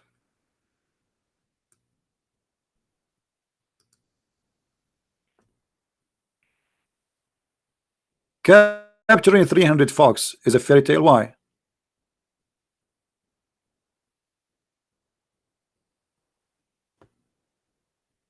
Why it is a fairy tale? Are you saying in the time of Solomon there was only two foxes, you and the other one, and you and your dad? Is that what you mean? And that in the time of Samson, there's only two foxes, you and your dad. So what the problem with 300 foxes? We can change the number for you if you want. We make it yeah, we make it 1,000. Anyway, so the point of what we saying today, you keep telling me about one God, one God, one God, but your God is a silly, stupid God. You have one God, but he is not wise. You have one God, but is stupid. You have one God, he don't even know how the earth created. You have one God, you do not know how the baby created. As an example, Muhammad, everything he said is coming from Allah. When your God, he said the sun set in murky water, and the Muslim, they try to defend that. They say, oh, this is how it appeared to Zulqarnain. No, that's a lie. That's a big fat lie. Quran is so clear. Read with me carefully. Allah is talking until now, not Zulqarnain, until when he reached the sitting place of the sun. He reached what? Where is the sitting place of the sun? The guy, Allah, he gave him the way. Allah gave him victory. And then he stopped where? Until he reached the sitting place of the sun. But this is a journey of many years, not a day or two. The guy supposedly he controlled the earth from the east to the west. This is what the Quran is speaking about. Ask Allah where is the location where the sun set? Where is that? And he found next to it people who live there. And he found it sitting in the murky water. The Muslim today, to cover the shame of the Quran, they say, oh no, no, no, no. This is how it appeared in the eyes, in the eyesight of this guy, Zulqarnain. Lie. Let us get you busted.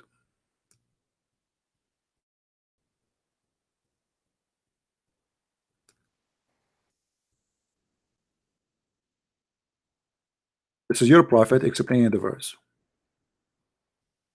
I was sitting behind the messenger of Allah, SAWSFM,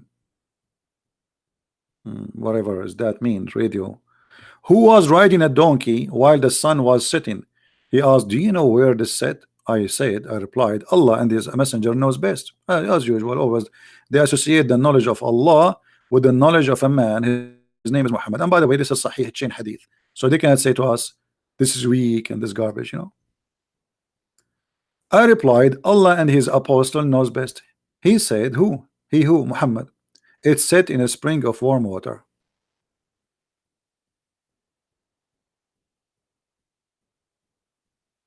So you have one God who believed that the sun set in a murky water. Nice to meet you.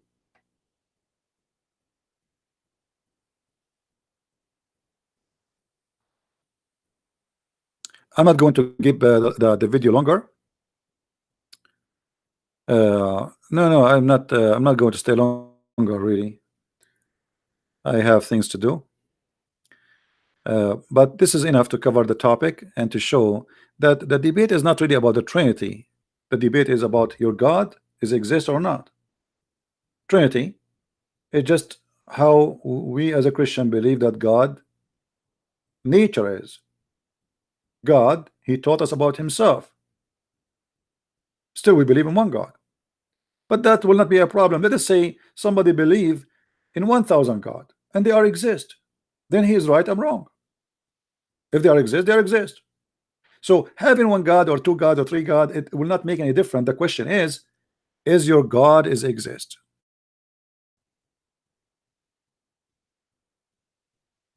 They are saying my Skype is not open. Yes, my Skype is not open for today.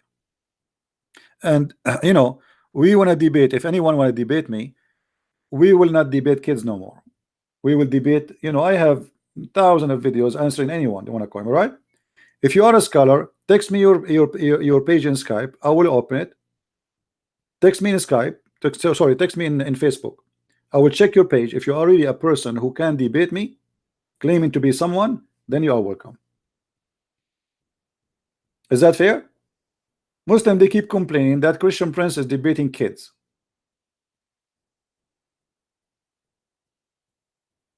Who of you here is a person, he is a scholar? He have the courage to debate me.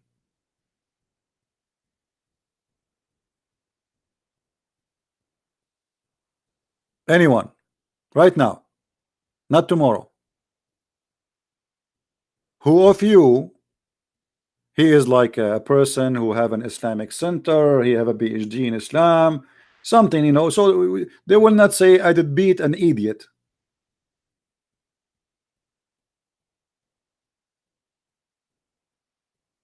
Right? Yeah, we want to verify the person who is, you know, when the guy he said to me, I want to have my sheikh to call you. You remember what happened to the sheikh? Go and watch it. He was scattered, and until now they cannot glue him together. What happened to the head of the Islamic Shia in USA, Hisham al-Husseini? Until now, no glue can put him together. What happened to Dr. Nabil Bayekli and Imam Malik Sar? Go and watch the debate and laugh. What happened to Dr. Rohi? So we don't, you know, I'm not debating kids. Like you say to me, okay, guy, he's a 40 years old, he's a kid for you. I don't know what that kid mean, but you are claiming that because he don't have a knowledge. So as if you are the one who have a knowledge. Bring your scholar. We offer even those kids who go in the speaker corner like Mimi Hijab, he run away. Correct, guys? Did I challenge him many times? He run away. The guy, his name Wael Ibrahim, all of them, they want to debate David Wood, but nobody want to get close to me. Brother Samshi, all of them, they want to debate David Wood. The second, Shabir Ali, we set up a debate with him in ABN TV. After he learned that the one he will debate him is a Christian Prince, he took a hike.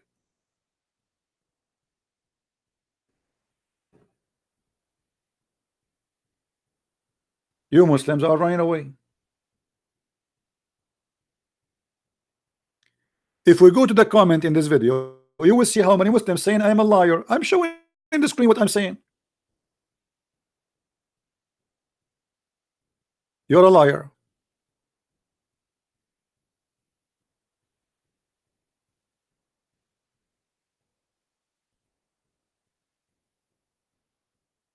I am a liar, or your prophet is a liar. The sun set in the murky water, hot water. No wonder the sun is hot. I was wondering why the sun is hot. Now I know.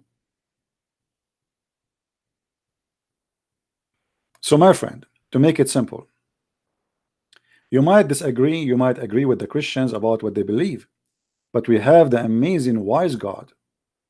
Compare any speech Jesus said with the best you have in the Quran, and you will find the Quran is the most silly, stupid book ever. And we cannot compare anything Jesus said with anything Muhammad he said.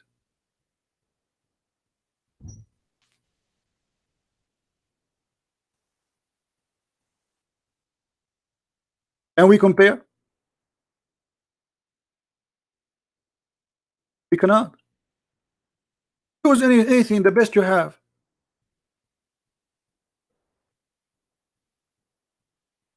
You cannot, my friend.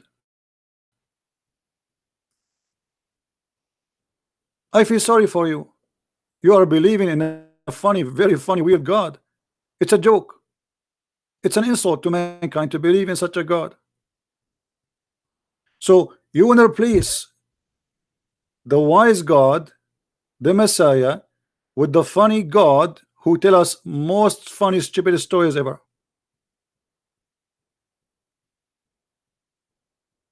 I will give you an example of Jesus speaking. Shall we? Can you tell me if Jesus speak as God or he speak as a man?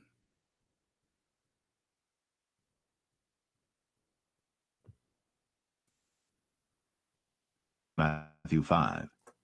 And seeing the multitudes, he went up into a mountain, and when he was set, his disciples came unto him, and he opened his mouth, and taught them, saying, Blessed are the poor in spirit, for theirs is the kingdom of heaven. Blessed are they that mourn, for they shall be comforted. Blessed are the meek, for they shall inherit the earth. Blessed are they which do hunger and thirst after righteousness, for they shall be filled. Blessed are the merciful, for they shall obtain mercy. Blessed are the pure in heart, for they shall see God. Blessed are the peacemakers, for they shall be called the children of God. Blessed are they which are persecuted for righteousness' sake, for theirs is the kingdom of heaven. Blessed are ye, when men shall revile you and persecute you, and shall say all manner of evil against you falsely, for my sake. Rejoice, and be exceeding glad, for great is your reward in heaven, for so persecuted they the prophets which were before you. Ye are the salt of the earth. But if the salt have lost his savour, wherewith shall it be salted? It is thenceforth good for nothing, but to be cast out, and to be trodden under foot of men. Ye are the light of the world. A city that is set on an hill cannot be hid. Neither do men light a candle and put it under a bushel, but on a candlestick, and it giveth light unto all that are in the house. Let your light so shine before men, that they may see your good works, and glorify your Father which is in heaven. Think not that I am come to destroy the law or the prophets.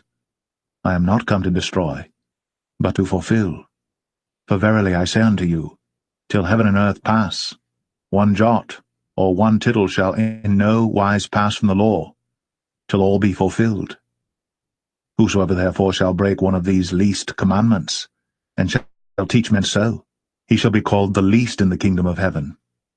But whosoever shall do and teach them, the same shall be called great in the kingdom of heaven. For I say unto you, that except your righteousness shall exceed the righteousness of the scribes and Pharisees, ye shall in no case enter into the kingdom of heaven. Ye have heard that it was said by them of old time, Thou shalt not kill, and whosoever shall kill shall be in danger of the judgment. But I say unto you, that whosoever is angry with his brother without a cause shall be in danger of the judgment. And whosoever shall say to his brother, Raka, shall be in danger of the council. But whosoever shall say, Thou fool, shall be in danger of hell fire. Therefore, if thou bring thy gift to the altar, and there rememberest that thy brother hath aught against thee, leave there thy gift before the altar, and go thy way. First be reconciled to thy brother, and then come and offer thy gift. Agree with thine adversary quickly, whilst thou art in the way with him, lest at any time the adversary deliver thee to the judge, and the judge deliver thee to the officer, and thou be cast into prison. Verily I say unto thee, thou shalt by no means come out thence, till thou hast paid the uttermost farthing.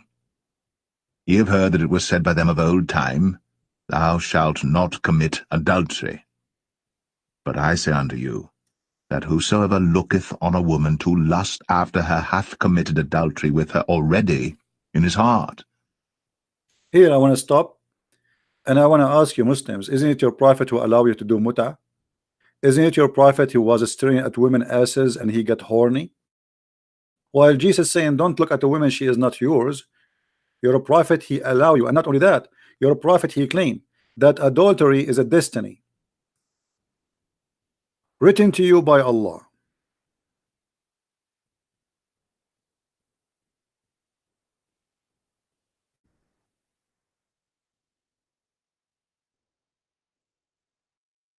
Written to you by Allah.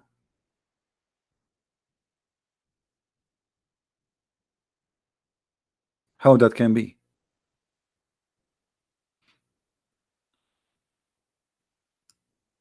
The prophet BBBUHFMGG said Allah has written the very partition of zina. Zina mean adultery, which man will indulge. If you do adultery, it is not your choice, it's Allah. If you get horny because you saw a woman, she is walking in front of you, that's because Allah, he made that happen to you. So what Muhammad is saying, you are going to commit adultery as Allah decide for you, not what you decide. Do you see it? Am I saying something not there? I'm giving false translation. This is your translation. This is your translation. This is your hadith. This is your website, and it is sahih.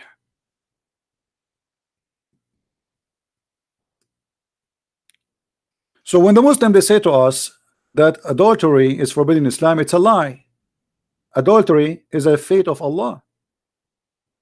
Allah, he like you to do adultery. He decide for you before he created you how much adultery you would do. Do you see it?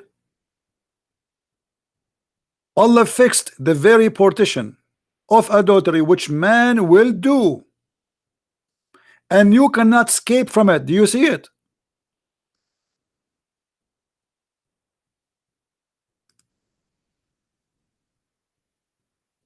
Do you see it, Muslims? So why you stone a person for adultery, you coward? If you believe that this is the destiny, stone Allah. Is that correct, guys? If Allah, he is the one who made me an adulterer, then why you want to stone me? Stone Allah. And if I cannot escape from it, which means why I am going to be punished.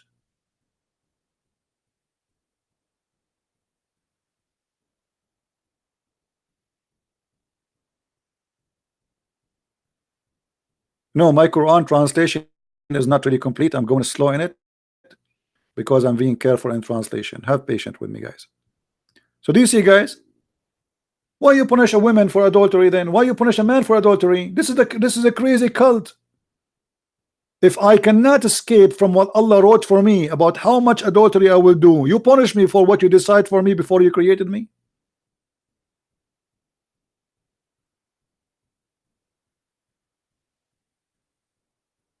That's why I say, okay, you have a God, but you have a crazy God, you have a silly God, you have a foolish God. What kind of religion is it? What kind of cult this cult is? I mean, it's full of contradictions, stupidity. So you bring a woman and you stone this poor woman, but Allah is the one who decide for her to take off her panty and have sex with a stranger, and then we punish her for what Allah decide for her.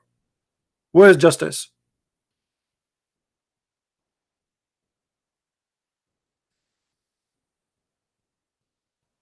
Where is justice? No justice.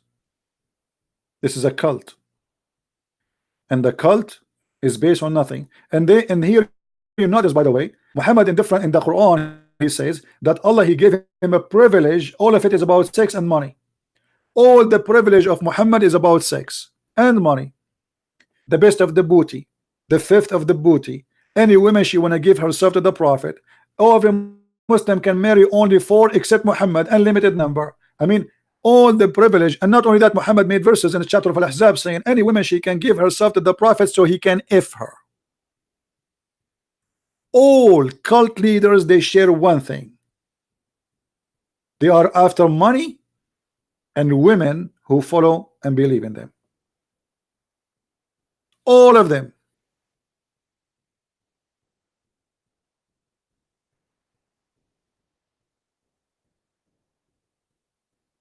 You might find a priest is a child molester, but he is a priest of the devil, not a priest of Jesus.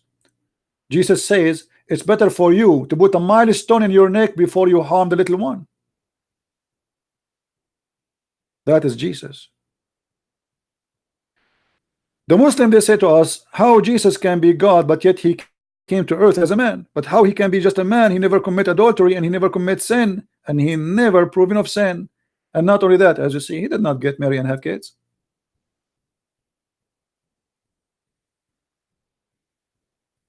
While your prophet was busy making chapters about his penis, Jesus was busy guiding us to his kingdom.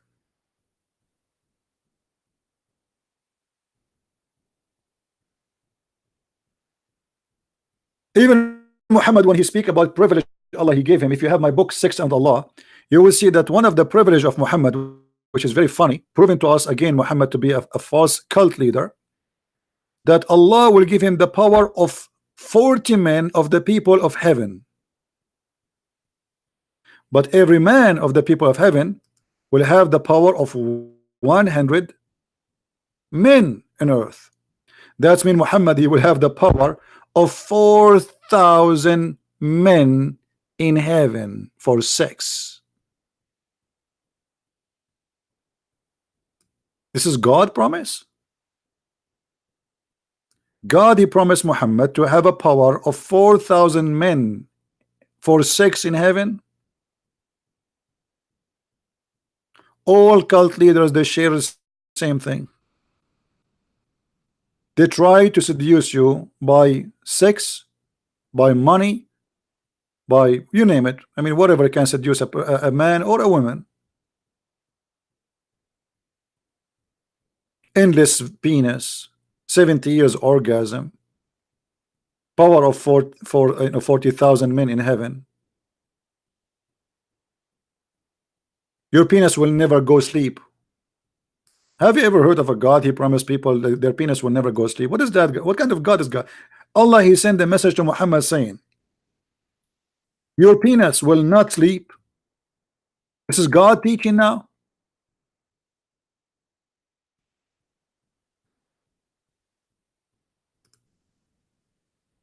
If this is God teaching, so what is porn station is? It's like a commercial for a Viagra.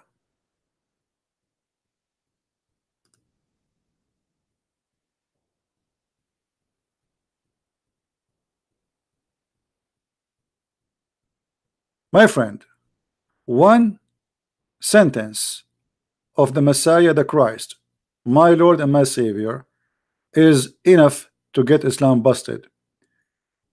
The Lord, he said, from their fruits you shall know them. And this is the fruits of Muhammad. This is the fruits of their God Allah.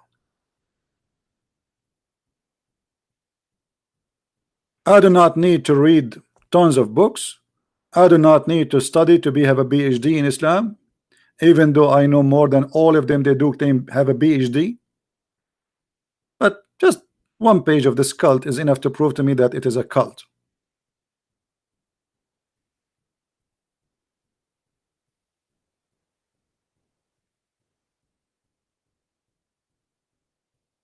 The Messiah, he said, not everyone says to me, Lord, Lord, will enter the kingdom of my Father, but the one who do his will. And the heaven of our Father is not where penises are going crazy. The heaven of our holy God is holy. This is why the Bible says that be holy like your Father, not be a scumbag holding your penis going around with it.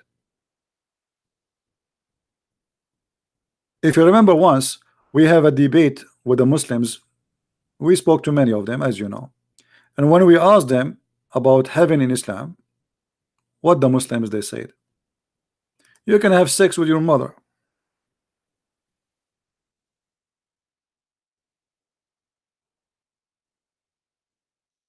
I don't know how many of you downloaded those videos because they are priceless.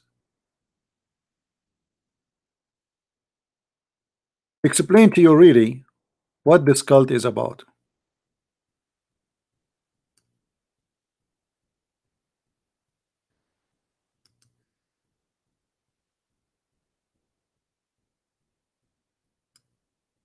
With no question. Can you hear me? Yes, mute YouTube, please. Sorry? Mute YouTube so we don't have double voice. What do you want to say to us, Yes. Mr. Ras? Why you are upset? You said Why are you slandering the you said this Nothing guy is a fraud. Sin in heaven. Huh? Nothing is sin in heaven. Thank you very much. That's what I'm saying. In the heaven, you can have sex with the goat. It's fine for you, right? Nothing sin. There's no sin. You can have sex with your mother. Okay. Yes. Well, okay. So you are proud about having sex with your mother. You and your father, you will have sex with the same woman, which is your mother. Anything is fun. Everything comes from God in heaven. No problem. So in the heaven of Allah, you will have a threesome. You and your father and your mother in the bed. Okay. And you don't see that there's something wrong with that. And look how he say, okay. I mean, well, so what the problem? I look like he's in the conversation here, the Muslim speaking to me as if I am the idiot. Like, why you don't understand? Why you don't understand, Christian Prince? What's the problem? I say to him, so in heaven you will have sex with your mother. So yes. He say yes. What you don't understand? In heaven of Allah, there's no sin. Right? Nothing sin. There's no sin. You can have sex with your mother. Okay. Yes. Well, okay. So you are proud about having sex with your mother. You and your father, you will have sex with the same woman, which is your mother. Anything is fun. Everything comes from God in heaven. No problem. So in the heaven of Allah, you will have a threesome. You and your father and your mother in the bed. Okay. And you don't see that there's something wrong with that. What do you not understand about nothing is sin? Well, I'm just trying to understand, my friend. You see, I'm not smart like you. We think it's sin due to our social structure. If Zakir Naik, I'm not trying to insult, by the way. I'm not trying to insult. Don't take me wrong, please. You know, I don't know you. Okay, no, I'm not trying to insult. If Zakir Naik, he want to have sex with your sister, and you like your sister, so are you willing, you and Zakir Naik, to share your sister together? In this case, Zakir Naik in heaven, he would have a situation in which he could. He could. So you and your sister and your Zakir Naik in one bed. But it wouldn't be my sister. Why not? In heaven, think of it as anything can happen. Well, anything can happen. So your sister, it's possible that you and Zakir Naik having sex with your sister at the same time. That's amazing. I mean, what I can say. This is beautiful, my friend. I'm really in touch. I'm thinking now to convert to Islam. And can you tell me what is the wisdom behind this? Why your sister and Zakir Naik and you in the bed, and you don't see that there's something wrong with that? Why you think there's nothing wrong with that? Look, okay, due to our social structure and morals, yes, it's wrong. But when you get to heaven, anything can happen. Anything can happen. Yes. What if somebody want to have sex with the Prophet Muhammad, peace upon him? If it's in heaven, yes. So the Prophet, he will take off his panty, he will bend over, and we will see somebody doing him from his behind. In my heaven, yes. Okay, that's wonderful. And did you hear it? Did you hear it? Even their prophet will be effed. In my heaven, yes. What the problem? Now please download those videos, spread them around, because those expose a lot of Islam. This is the link if you like to download and share around. You see, if I say those things from my own, you will not believe it. Those are Muslims, and they are quoting me, and they are upset, and they are defending their religion, and they claim that they are people of knowledge.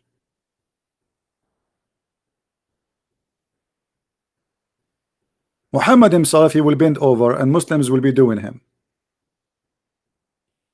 If this is not enough to prove to you that Islam is cult, I don't know what can prove it to you then. Right? I mean, I leave that to you. From their fruits you shall know them. There is no sin in heaven of Allah. No sin. Well, I agree there's no sin, but you are doing sin there. I agree there's no sin should be in the heaven, but sleeping with your mother is okay. Sleeping with your sister is okay. Sleeping with your daughter is okay. Sleeping with the Prophet Muhammad is okay. Men sleeping together. No sin in Allah heaven. We got it. Thank you guys for being here. May the Lord bless you, and don't forget please to download the video and share it around, and until we see you again, this is the Christian Prince. I love you all. Christ is Lord, Islam is false, and see you soon again. Bye-bye.